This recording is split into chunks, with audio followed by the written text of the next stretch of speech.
You're listening to Smegcast with Matt, Gary and Devon.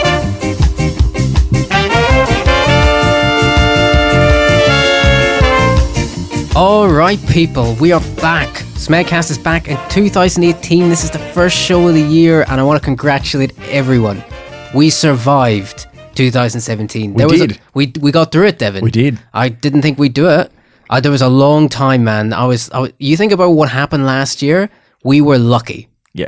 Really lucky. We survived, floods, the worst weather on record, everything. 12 months of Trumpism. Yeah. 12 long months.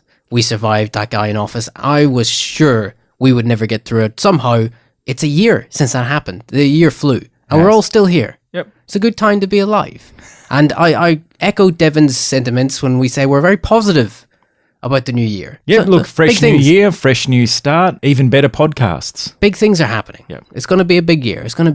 You doing all right? Yeah? You doing good? I'm very well. I'm ready and raring to go. Oh, good. Well, that's good. Well, people, welcome to the show. You know how we do things here. We just like to talk a lot of crap, but our crap means something. We always care about the crap we talk about. It's supercilious crap. Yeah, exactly. It's important crap. Yeah. It's the most important crap you're going to hear. And I'll tell you about crap. You want to hear something crap? What's that? Is a big thing, right? I was having a chat with my mother-in-law to be, Okay. and she explained to me this new trend.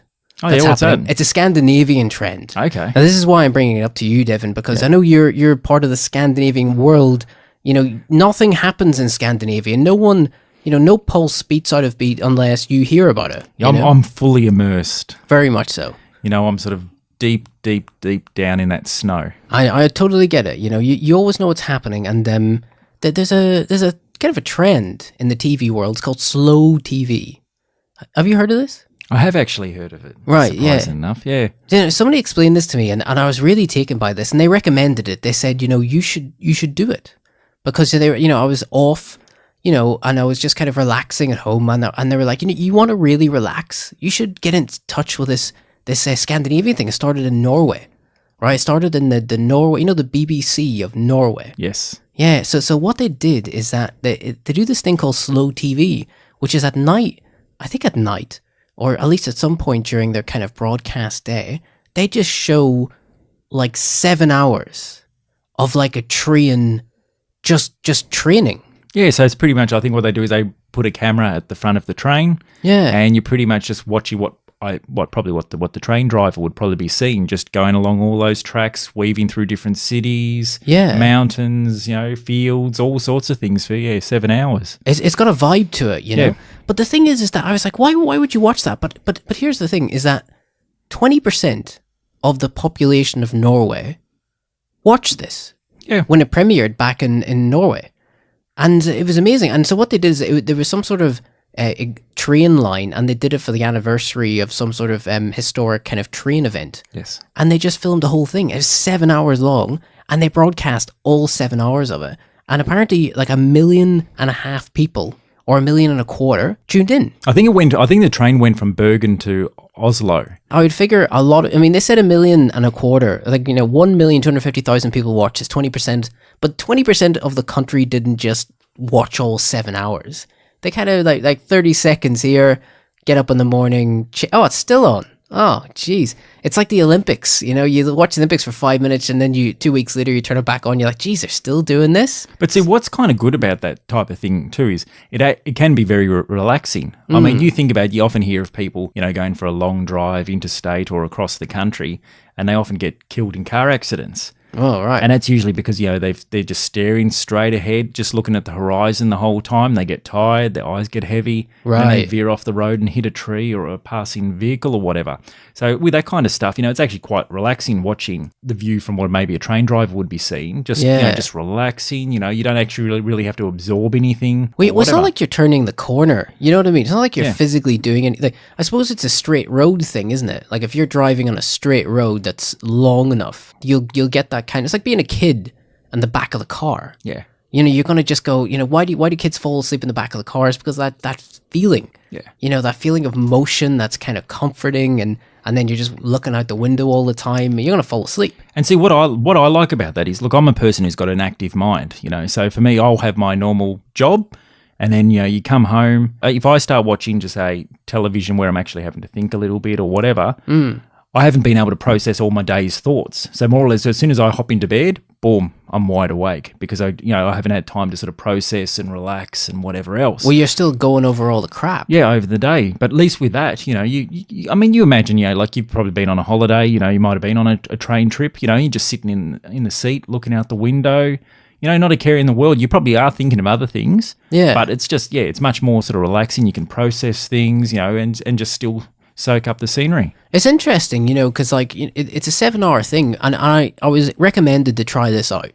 So I thought I'd do an experiment, Devon. I was going to try it out. Like, I kind of figured I'm not maybe the audience for this. Yeah. But I tried it out, and I put on like a train journey thing, and I was just like, I got to see what this is like. It was like 2 hours or something long. Look, I lay on the floor. I was trying to bloody meditate a little bit, and I didn't really do it for me. You know, is it just because you want it on because you're, I don't know, doing your emails? And therefore, you're just going to stick this crap on in the background or something like that. But I can't imagine people in Norway are actively, like, looking at it. Like, look at this. I was watching it and I'm going, oh, look, there's a tree. Hey, there's a guy there. Next stop, Herve. You know, and so, like, I'm kind of going, like, I didn't get... It was interesting. It actually made me more anxious. Because I'm kind of thinking to myself, what if someone runs in front of the tree and... Well, see, what if the tree doesn't stop?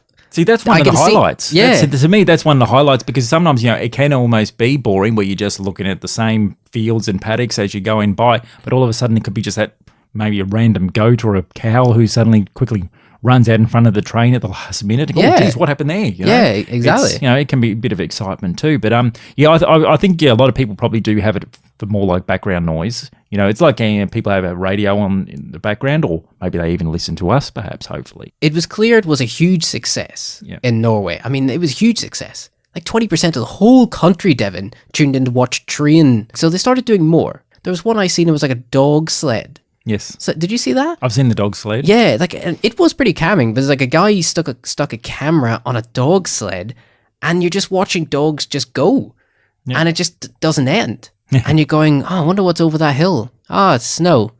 Oh, he's turning left now. Oh, there's more snow.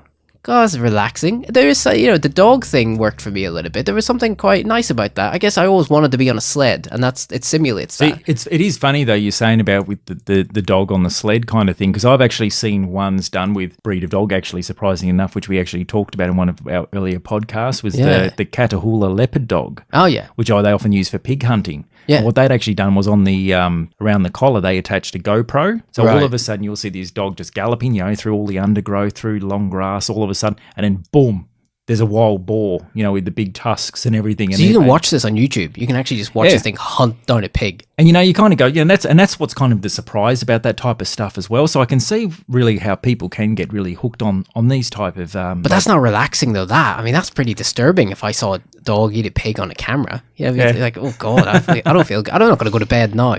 But one of my most favorite episodes, if you can call it an episode, is the one they have of. Like a log fire, more or less, in a fireplace. Oh, right. So they basically just filmed for a fire, just of a fire burning, you know, the wood cracking, you know, and drying up and burning and smoke and. So you can sit there, like, how long does that go for? I think that's about 7 hours as well. And does a guy, like, you know, fill it up if it burns out? Yeah, so I think there's someone in the background sort of topping up the logs. That's hilarious. For me, I like that too, because I remember when I first saw it, I was living in Sweden at the time, and it was the depths of winter. I was at work and we had a TV on. Yeah, you had a fire burning on a TV. Yeah. At work. Yep. That's weird, man. But you know what was good about it was you know. There's so many advantages to watching that kind of stuff because, one, you don't get smoke. You don't get, like, smoke right through the, you know. Yeah, you don't get heat either, though, do you? You know, you don't have to put any effort in. You don't have to, like, go changing logs or, you know, whatever, or cleaning out the fireplace. Just going to watch it on TV. But it's relaxing. And, I mean, you probably know, like, a lot of people who go camping. Yeah. You know, they'd like to just sit around the campfire and just stare into the fire. I mean, I think even... Yeah, true. There's definitely something to that. I mean, how many times have you sat, like, I've sat on the beach, you know, when somebody lights a fire, and it's so nice, man, when you get to that time of the evening and you've had a few beers, and everyone's just staring at the wood burning. It's a weird thing, but it is very hypnotic. Yeah, So it's got the same effect, I guess. And that's what I liked. I thought it was quite good. So were all you guys sitting in the office in Sweden, like staring at the TV? Like, God, this is hypnotic. Well, see, for me, because really in Australia, we don't really have too many sort of fires, like in like a fireplace in the house because it's, much more warmer. Well, yeah, climate. So for them, it was a bit boring. But for me, I'm going, oh, geez, I could almost, I could have probably just pulled up a seat right in front of it and just kick back, relax. Like some hot cocoa. It would have been hard if you had marshmallows. You'd be stabbing at the television screen trying to. I wonder if that makes people work more. And was this during the day?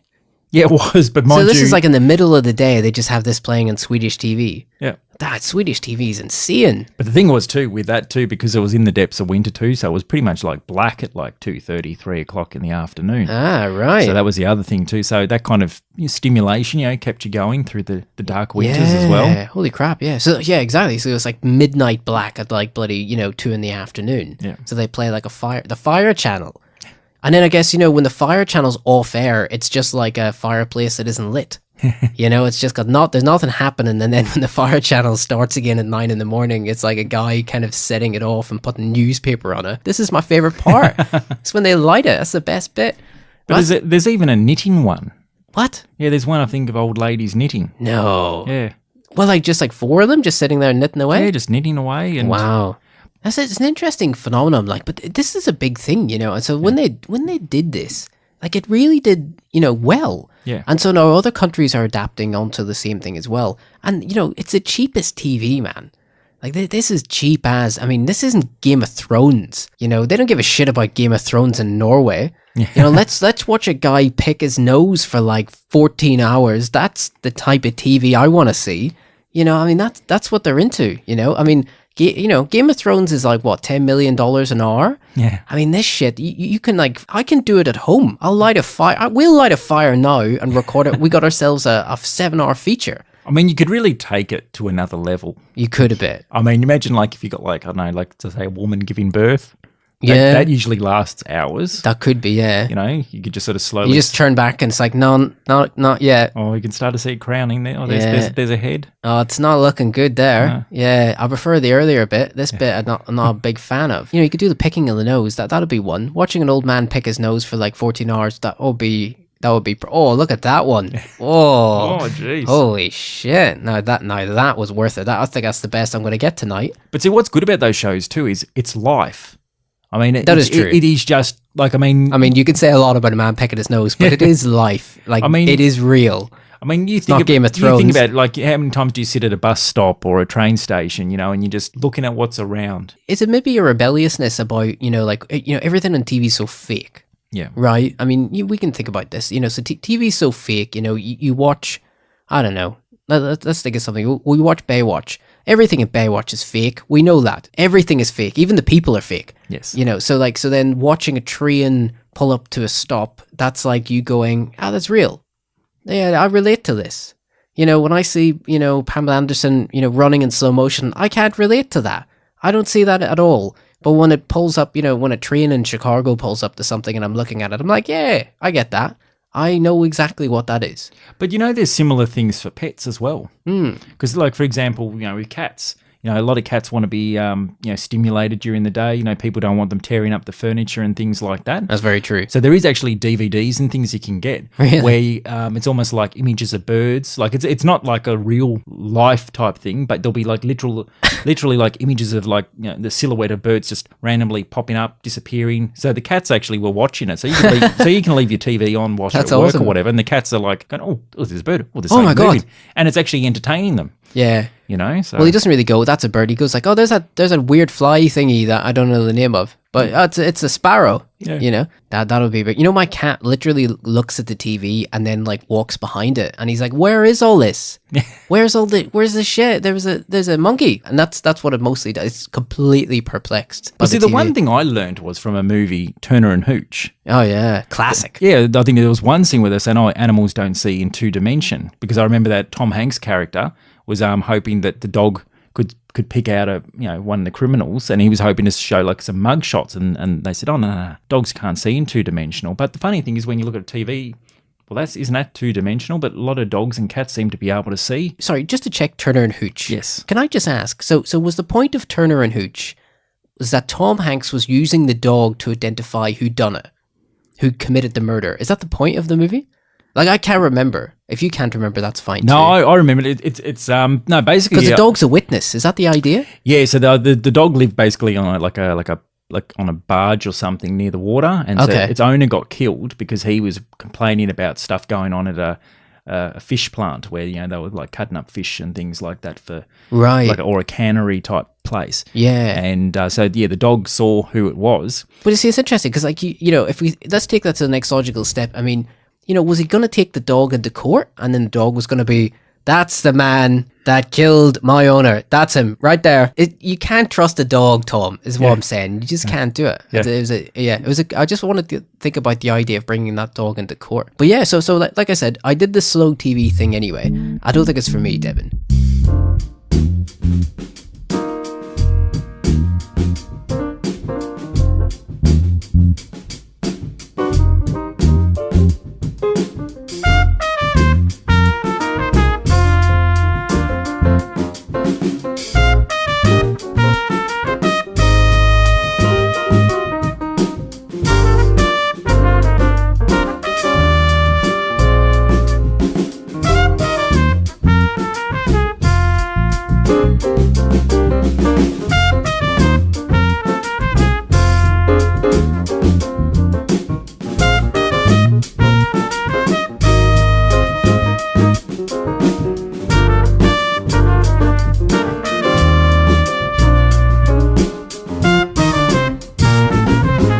Going with the whole TV theme at the moment. Yeah. Have you seen there's a commercial on TV? It's for the Apple iPad Pro.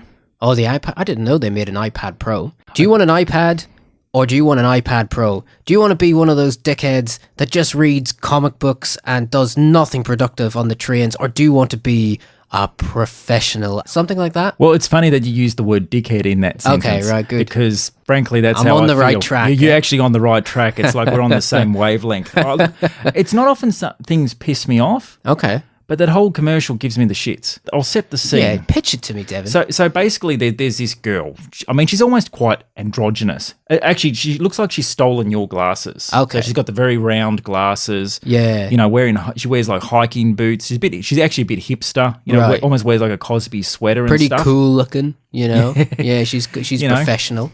And it's just like, I mean, there's things where, you see all these different scenes of her using this iPad Pro, right? Okay. So there's a scene of her like, doing a school project up a tree, which to me just seems stupid. What, up a tree? Up a tree. So what age is this woman? What are we, like 20s? Oh, no, she's probably a teenager, 14 she's or really 15, young. Yeah. And, then there's a scene where you see her, she's probably in like a cafe or a bakery. You know how when you walk into a lot of those bakeries, they've got that big glass counter, so, big display cabinet where you can sort of pick and pastries. Choose, and there she is. She's got the iPad on top. Right. And she's typing away as well, which is already annoying me. Oh, but I can see why you'd be furious by this point. But one of the things that actually really kind of grinds my gears is the kid's laying down in the front yard, typing away, and must be the mother walks past and goes, "Oh, what are you doing on your computer?" And the kid goes, "What's a computer?" Oh. And I'm going, "Oh," and then it hits you. And I'm going, seriously, don't start this crap with me. If that was my kid, honestly, if that was my kid. Don't tell me what a computer is and isn't. I mean, I know what a computer is. Have we got to a point in life or technology now where it's not cool for it to be a computer? As far as I'm concerned. It's out of fashion though. Yeah, it seems to be. See, I want them to remake that ad with you and like a giant desktop computer. And you're up the tree and you're like, fuck, this is awkward. There's nowhere to plug it in. What is this? And then you're like, I don't know, you're in the cafe and you got your big desktop under your arm and you're like, excuse me, sir, can I have one of your apple pastries, a mochaccino, and a rather large table to put this on? Is that all right? You mind? But this kid just gives me the shits. Like, I'm sort of thinking, there's the parents saying, "Oh, what are you doing on your computer?" "Oh, what's a computer?" Already that kind of attitude. And then you got this, but what an asshole to have as a kid. Like, you're in a bakery or a cafe there and you're typing away on the front counter. Why? Who does that? Well, seriously, who does that? Like, I mean, you're usually picking out, So it's like on the counter itself. On the actual counter, the glass top, when you say, "Oh, I want a cupcake," they grab it, they put it in their bag and they place it on top. Yeah. That's where the kids typing, not off to the side on a table or a little bench or something. Ah, right. No, right on the front counter. I'm thinking, geez, geez, you're an arrogant little shit. Yeah, it's like, excuse me, I'm so sorry to ask. I know you're working here, but I've got a queue of like 4 people at one coffee. Can you please sit down? Yeah. Oh, I appreciate that, you know. I think the thing is, though, like, you know, why are they selling iPad professionals to 15-year-olds who climb trees? Well, it's just... Like, I can tell you're annoyed. Oh, I'm annoyed. You're biting your fist. Now, take a breath, man. You know. I mean, if that was my kid, this is what it would be like living with that kid, right? It'd be like if the kid comes home and says, "Oh, Dad, what's for dinner?" You know, and say, we're having steak. Or what's steak? You know, oh, it's meat. What's meat? Oh, it's beef. What's beef? Oh, it's like from a dead cow. What's a dead cow? Oh, it's a bovine. What's a bovine? Oh, a bovine is a type of animal that has 4 stomachs and chews its own cud. Fucking hell, man. Seriously. Yeah, so shut up and eat your fucking steak. Jeez. Yeah, like, that's funny. I hate kids like that. Yeah, right. You know, it's just this... like, how much does an iPad professional cost? Good question. I mean, honestly, like, we should probably look this up. I mean, how much are we talking about? We gotta be like, it'd probably be a few hundred, I imagine. It's gotta be more than that. Probably towards 1,000, I'm guessing. All right, shall we look it up? Yeah, we should. Okay, we're gonna look it up, people. Hang on.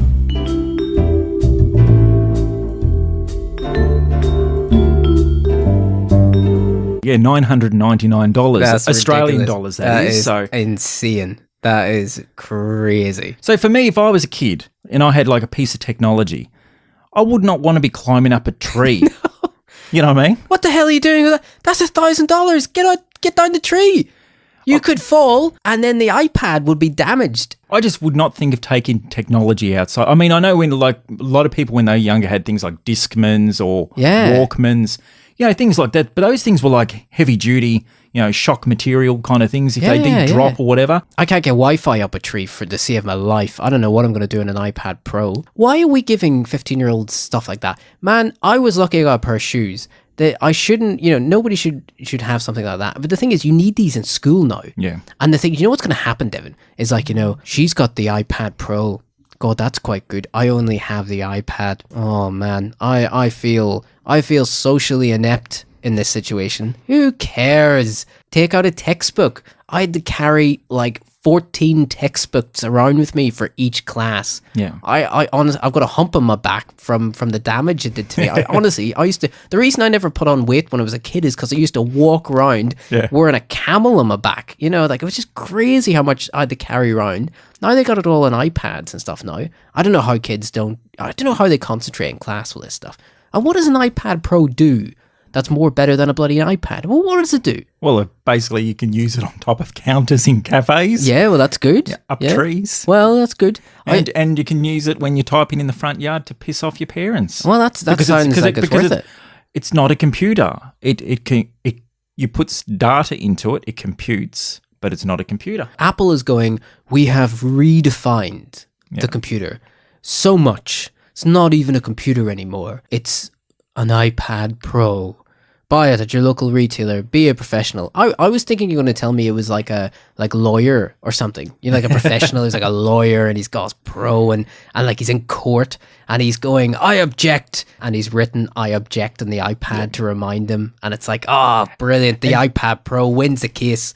And then the other thing too is, the commercial is clearly filmed in the US. It's filmed, you know, in one of those, I think, streets where I think they have I think they call it like brownstone buildings. You know, those ones? You know, they've got the the porch. Like Central Park kind of side. Yeah. And I think people, you know, they like to sit on the front stoop, as they call it, they're you know, great and watch. Buildings, you know, those type of ones. So it's clearly set in the States, but they've dubbed it with Australian English. G'day. And I'm sort of thinking, like, we speak English. Like, you know, that's the thing. I mean, I know. But you see, they do marketing in this stuff and they go, 15-year-olds in Australia, they don't speak like 15-year-olds in America. So they go, we must find the Aussie version of whoever this is, you know. And then it's like, g'day, buy the iPad Pro. And then you're like, wow, I relate to that. That's just like how I speak. I'm going to fucking buy that for $900. Now, the thing is, too, you'd think, too, look, people who usually have $1,000 to spend on something like that usually are pretty well educated, pretty smart to have that kind of money. Yeah, true. So they're smart enough to know when there's a kid clearly in America with a dubbed Aussie accent You're like, that it's not real. Stop treating me like I'm an idiot. I can see what you did. It's just I'm not a fool. You're making me an idiot. Like I can tell you're trying to fool me. It's funny though, you know, people want to buy look, the thing about Apple, Devon, is that Apple can make anything. Yeah. Apple could come out tomorrow with a cigarette case. Yeah. And people are like, oh, it's the best cigarette case. Honestly, it is one of the best I've ever seen. It is absolutely incredible. The way it opens to give me a cigarette is just so smooth. They were all minimalism. That's the whole idea with Apple. I think Apple kind of thought to ourselves, it's a complicated world out there. There's so much chaos going on. Let's make the plainest, easiest to look at thing of all time, just plain fucking white, and then it made people go, oh, if I buy something this simple, it will simplify everything. And then you turn it on and it doesn't work and you're like, this complicates everything. So I think, what you're being sold is not always what you're getting. Yeah. I'm not to say that iPad's bad, but I don't know, man. It's not really for me. People use them on the trains. Yeah. But the problem is by using an iPad Pro, I don't know how big they are. They could be like 7 inches, 8 inches. I think they could be a 9 or 10 inch, I think. That's pretty big. Yeah. I mean, if you're looking up, I don't know, if you're checking an email on that, the driver of the train could read that. You know what I mean? It's not very private, is it? If you're reading 50 Shades of Grey and you're getting to that really sensitive chapter where, Christian's giving her a good whipping, you don't want someone reading that text at font 24 in Microsoft Word. You kind of want to keep that shit small. Exactly. You know what I'm saying? So, don't buy the fucking iPad Pro is what I'm saying. Keep things private. Of course, if you're not reading 50 Shades of Grey, you're all good. So. And the other thing I learned by that commercial too is if there's anyone out there who often invites people to their home, and the people always make an excuse as to why they can't come to your place, chances are it's because you've got an annoying child like that damn girl on the commercial. You're just summing up your life. I swear, Gary, if you ever have kids right. and they're like that, I'm going to be making every excuse under the sun. Yeah, it's like, hey everyone, welcome to a new episode of Smegcast. Devon didn't come today. I don't know why. Maybe because I'm a 15-year-old with an iPad. It could be. I may be wrong. In the future, it's not going to be an iPad. It's not an iPad. Well, no. It's not a computer. No. It's a way of life. I think about that too, because I think people go, oh, technology is amazing now. And it's like, have you seen this? You think it's good now?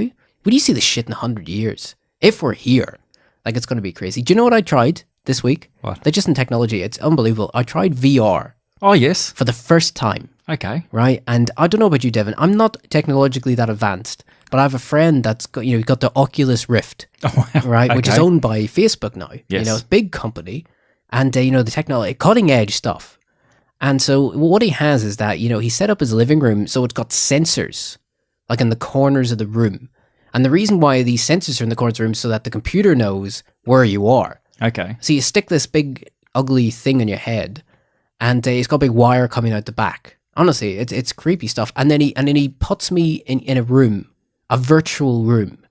And so I'm sitting there and I'm going, wow, I don't feel really comfortable with this. And in the virtual room, I'm in bed, and it's a child's bedroom. And I'm looking around, and as I'm turning my head, I'm looking around this virtual children's bedroom, and then I see a big clown. And I'm just like, no. This is not why they invented VR. Yeah. They invented VR to train doctors or, to communicate with your mum who's, a million miles away. That's why VR is invented. VR is not invented to give me clown nightmares. But that's what it would seemingly be invented for. It's pretty amazing. And so I'm sitting here doing this. And then as I'm going through the ordeal of being in a VR horror game, I realize I'm being watched by 5 people. I think I don't feel comfortable doing this. Yeah. Because I don't know about you, but I feel self-conscious if I pee in front of other grown people. Oh, you would. You would, yeah, for sure. I do.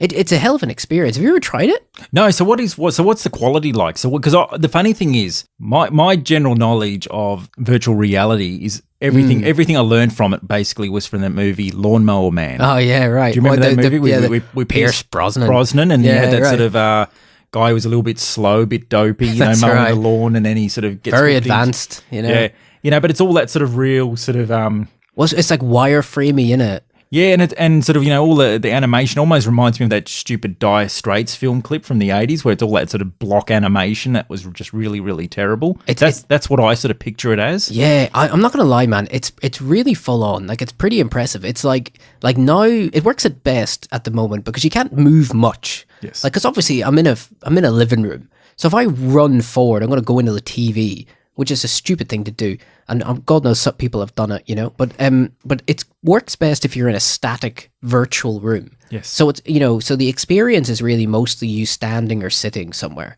But experiences that, make up that are very, very good. Like there was one that was in a shark cage. Okay. You're so involved in it at that moment. It's really something because the sound is like 360 sound. So you can hear shit behind you, and then you can physically turn your head and then actually see something behind you. And when you do that the first time, that's really something. Like there was one I played which was you're in a living room. Yes. Which is stupid because I'm really in a living room as well. And you're looking at a TV in front of you virtually.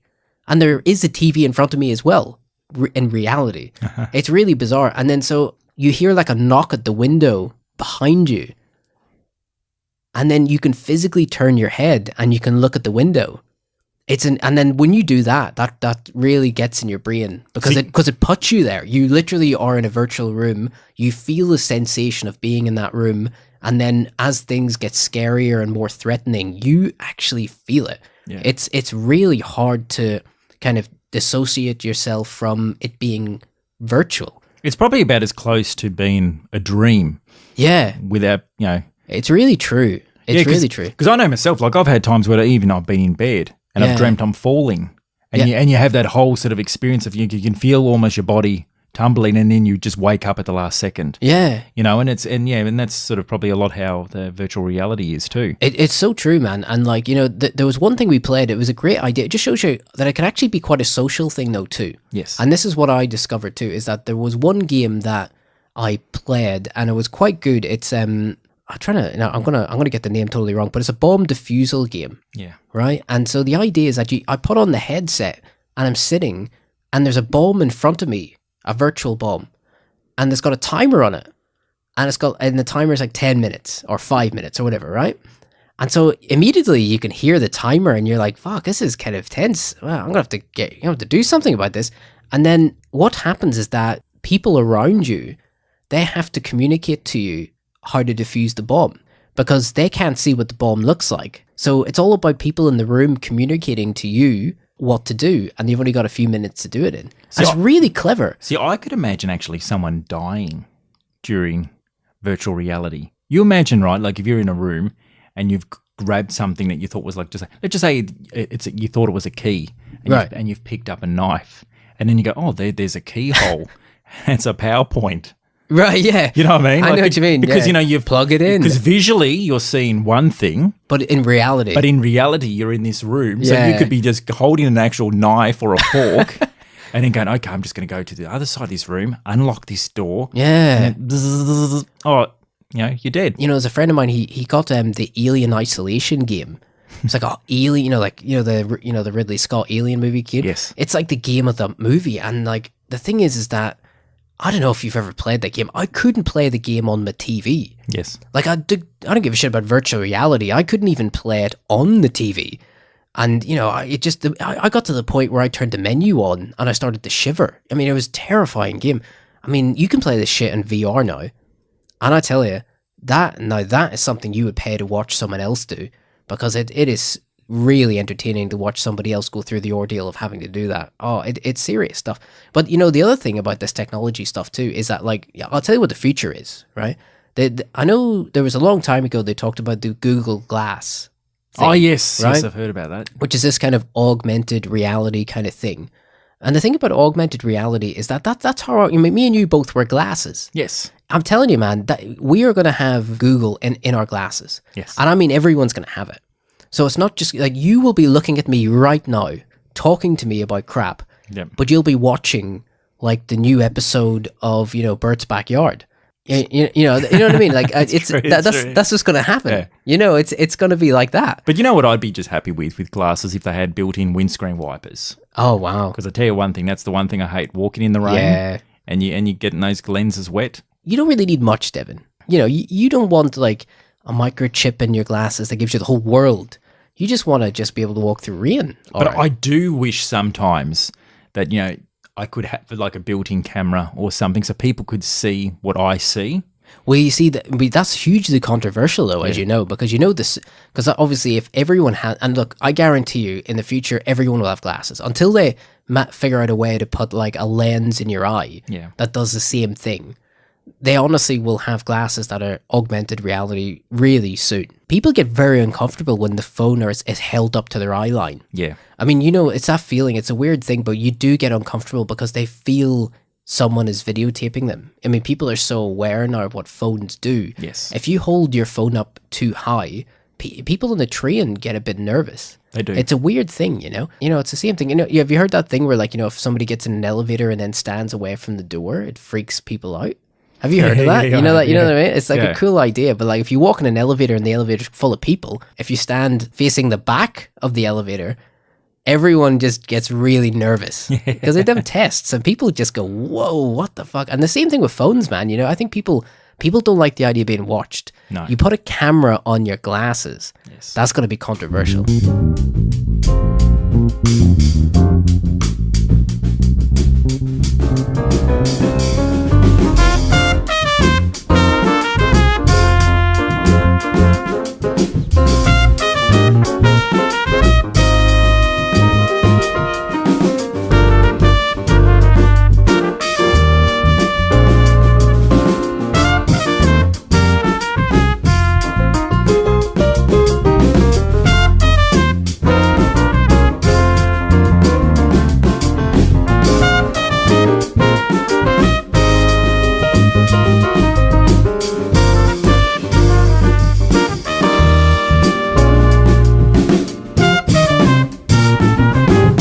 Schmeat is the future, Devon. Is it? Okay. Now, schmeat is the name for test tube meat.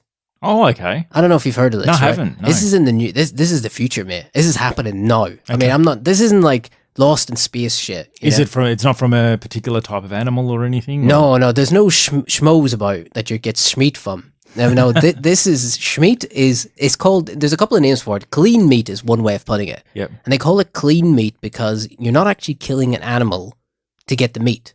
Okay. So the meat is bred in a lab using cells.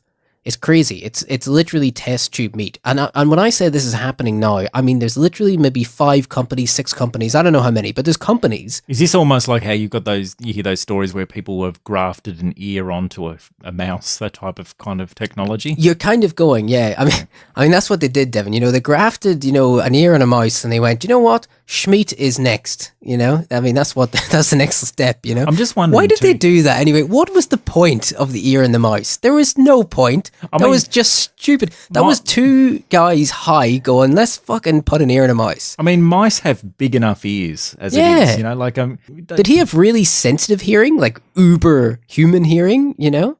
God, that was a terrible idea doing that. You know, why didn't they do something, you know, good? I don't know. It must have been something better you could have grafted on a mouse. But who thought of the name schmeat? Was it maybe just a person who had maybe a speech impediment? It could have been. Yeah, he just had a lisp. Yeah, that's what I'm sort of wondering, you know? So what's it called? It's schmeat. Oh, right. God, that is actually rather inventive, that actually. Yeah, that's just going to stick. I knew someone once who had a speech impediment. Okay. I'm so glad I set this up because people used to tease him too because he had a speech impediment, but he'd say, "I don't have a peach impediment."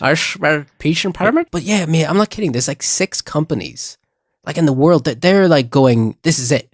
This is going to be big. The world is going to eat schmeat from now on." And it's what they do is they take like cells from a modern cow. Yes. You know, like a good cow, Devon, not a crap one, like a really good looking one. Like that's a good heifer. Get his cells. Like a nice Hereford bull, maybe, or an Angus. Maybe, yeah, because usually Angus steak, isn't it? Oh, it is, yeah. Oh, Angus, they're Scottish, right? Yeah. They're from the Highlands in Scotland, you know. Yeah. They're hearty cows. They're maybe cold. Maybe a belted Galloway. That's another type. Actually, you see, this is why you're here, Devon, because I don't know the names of the fucking cows, but I'm glad you do because someone has to. And so what they do is they take cells from a really good-looking cow and they create an environment, you know, a biological environment where those cells can propagate. Yes. And they just shape it and structure it into a piece of meat. I mean, literally did. But I wonder how that's going to look because when you think about it, like a piece of meat is usually usually like part of a leg or a thigh that's been sliced. Yeah. You know, so usually, you got all like the tendons and the grain and, all the marbling and stuff. Well, yeah. That's in the meat. So I wonder what they're going to do. I wonder if it's just going to look like a processed meat type thing. Yeah, I totally get where you're coming from. But, apparently, so the guy that, in 2013, they did get people to eat one of these things. They cooked a burger, a schmeat burger, which doesn't sound very appetizing, but they cooked a schmeat burger for like a bunch of people. And I think one of them was the person that kind of developed the technology, like the scientist. And then they did food critics as well, because it was a big publicity stunt. And apparently they ate the schmeat and it was really good. Like it was a really good meat. And they are developing technology to be able to do things like create a sirloin or create, because I think it's the cells of wherever it's taken from. But basically, I think if you take the cells of like a chicken leg, it can propagate the type of meat.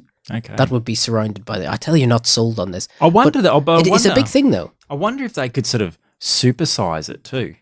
Oh yeah, because you remember, I don't know if you remember as a kid watching Fred Flintstone. Oh yeah, I think there's a scene where he drives the Brontosaurus burger. Yeah, he gets the Brontosaurus burger, and I think he orders the ribs, and I think he's in his little car, and the waitress comes out, and there's a little tray, and you get the ribs. The ribs, and he's got the ribs clamped to the side of the car, and it's so big it actually knocks the car over. Yeah, I remember that. That's iconic. Well, it could be. I mean, look, the sky's the limit on this stuff, and look, they could bring me a sirloin so big it's hard to lift. People will be able to do this. And I guess it's all based on what the lab will cook up. Now, the thing is that the first burger, Devon, that they made, the first schmeat burger, guess how much it cost to make? How much? Well, just pick a number. I mean, first burger of its kind, what would you think would be a reasonable thing to pay for a schmeat burger? Now, the first, though. Very rare. Well, see, I know Wagyu can be very expensive, and that's usually the Rolls Royce of steaks. And it's so good, too. And that can be usually about $50. But look, I'm gonna go double. I'm gonna say $100 for the steak. All right, you're pretty close. It's $250,000. Oh, is that all? Yeah, that's all it is, mate. And you know what? It's pretty all right. I mean, not great, but just good. Can you imagine if it got burnt? Yeah, no. You ordered it in the restaurant and they brought it out and it was burnt and you say, you're gonna have to take it back. I'm not paying $200,000. Yeah, this is bullshit. For this. Well, they when they cooked the burger and they cooked it, the first guy that cooked that, he was shitting himself because you don't want to cook that wrong. Because it's easy to cook one of these. A bit tough. You got to cook it just right. It's a bit of a worrying thing. But can you imagine pubs having a half price steak night? Oh wow! It's only 100,000. Yeah. Oh yeah. No, actually, good deal on tonight. If you win the quiz, you only have to pay the debt amount of your house. It's all right, isn't it? Yeah, I agree. It's It'll be interesting now in the future when you have to pay this much. Now, they are developing it cheaper. Okay. Now, it is getting cheaper now. So, apparently, one company's got it down to $8 for a burger, for some schmeat. Right? And then there's another company, I think, has got it down to $40,000. Oh, wow. For a bit of schmeat as well. Yeah. So it's a varying degree of success. But, Devon, I'm telling you, man, they will not be killing animals anymore, which is good. I mean, the mass manufacturing of meat, I don't think anyone likes it. Well, see, that's one thing too. They actually are blaming a lot of global warming due to the rise of demand for meat. Right. So I was actually just recently watching a documentary. Right. I think it was about feedlots. So for example, a lot of cows are grown in feedlots, and I think they actually went to the US where usually a lot of Americans, they love their big burgers and steaks. And a lot of the documentaries about farms they're always there, aren't they? Yeah. They got these super farms. Yeah, huge farms. Pretty much, you can almost look to the horizon and it's just paddocks where it's just full of cows. There could be hundreds and thousands of cows. Yeah. But one of the risks is too, because the diet of what cows eat, they produce a lot of methane when they pass wind. Right. Or fart. Right. For the person who doesn't know what passing wind means. Wind means, but anyway. I'm sure there's a, flatulence. People. Yeah. We know what we're talking about. Yeah, some people, not everyone's that smart. No, of course. But no, you basically got, people out there who don't put our audience down, Devon. They know what it means. No, but the thing would be with a lot of the cows, with all the methane they produce, actually then causes the hole in the ozone layer and. How big an impact does it have, though? I mean, how big an impact does a cow farting have? I wouldn't want to light a cigarette near one. No, that's true. You'd probably lose your eyebrows. You'd probably lose your beard. I would lose probably more than that. Yeah, I'm thinking, I don't know what the population of cows is. This is something I think we should Google. Because if you think about it, if we have ballpark figure, right? We've got how many million people eat meat. I mean, there's 350 million people, I think, in the States. You know, there's a lot of people. We're talking hundreds of millions of people, right? And each of them, I don't know, 90% of those people are going to eat meat, right? In the future, they'll eat schmeat. But now they're eating meat. I mean, that's a lot of cows. But see, the thing too is, a cow is not really like a naturally occurring creature. Because when you think about it, because, like because it is a domesticated animal, so it's one of its relatives would have been something like a buffalo or a bison or something like that. So you sort of think probably back in those days when there was maybe early man, there probably would have been a much different ratio from humans to what a cow was. Buffalo and things like that. But now you sort of think all these humans on Earth obviously need all this meat. So therefore we got this mass-produced system, isn't it? Yeah, of like, and also, look, speaking as a meat eater, I mean, the mass production of this stuff is pretty horrible. I mean, it's not a nice thing. I think, we all would like to have a much cleaner system of this. And I tell you, man, this schmeat thing is a big thing. I mean, if they manage to make the whole schmeat thing work, I mean, that could change the way people think about meat. And it's going to be weird, man, that will be the first time that we'll be able to eat meat without having to take the life of something else, which is a weird thing to think about, because even as a species that was a forager, like early humans foraging and stuff, I mean, killing other animals was kind of a natural part of survival, quite bluntly. I mean, it had to happen. But obviously now we're getting to the point where we're advanced enough that, we probably won't need to do this. Yeah. And I don't know, it's going to be interesting. And like, I guess, what I worry about though? What the way the world is. We're going to have like a generation of people eating schmeat, and then we're going to figure out that it does some dodgy crap to your brain. Or, or like... Yeah, it's going to be like the equivalent of mad cow's disease. Yeah, exactly. It's going to be that, look, who knows, maybe people start growing extra limbs, or who knows what happens. That's what I worry about, man. I worry about, like, we're going to eat, like, 20 years eating schmeat, and then, that's it, and then we start getting dumber. And then we're like, why is that happening? I wouldn't be surprised if this starts happening with vegetables and things like that as well, because one of the issues is, regardless of if you're a vegetarian or a person who likes meat or whatever, all those things take up space. So if you've got a plot of land growing vegetables, well, that's effectively taken away, to say, a lot of trees and things like forests and things to grow that kind of produce. Yeah. And it's much the same when it comes to the animals. You need feedlots and whatever else, to store all those animals too. So the thing is, with a growing population, it is actually taking up a lot of the valuable land and things like that too. So that's crazy, yeah. So if they can sort of do that man-made type of thing, it's going to be a lot better. Well, that's it. Well, that's interesting. And it's a good thing in many ways, with, as long as we're being sensible about it, about how we're going to be producing this stuff. But this documentary you watched as well, like in the States, was that about the farms themselves or the conditions of the farms, or what was it actually about? It was actually a food-related documentary. So, so it was based on, the growing demand for or more as like the drain on resources around the world. Yeah. Because you look at like, you see like in Asia, you've got those rice paddies that look, they look really nice, but they've, pretty much carved down the mountainside more or less. All the trees are gone. Yeah. But you've got the, the nice, what looks kind of quite nice. You've got these, little ponds and stuff where all the things, all the rice is growing. Yeah, of course. It's much of the same sort of thing, so it's... There's no diversity, is it? Yeah. It's just kind of piles and piles of the one thing. And then you get like one entire area of land that just does one thing. Yes. Which isn't good, like with no diversity. Yes. And all that kind of stuff. Well, I guess it's an interesting world. You highlight what the demand of food is, and you're right, the population's crazy, crazy big. And, schmeat is the future, Devon. It's going to solve everything.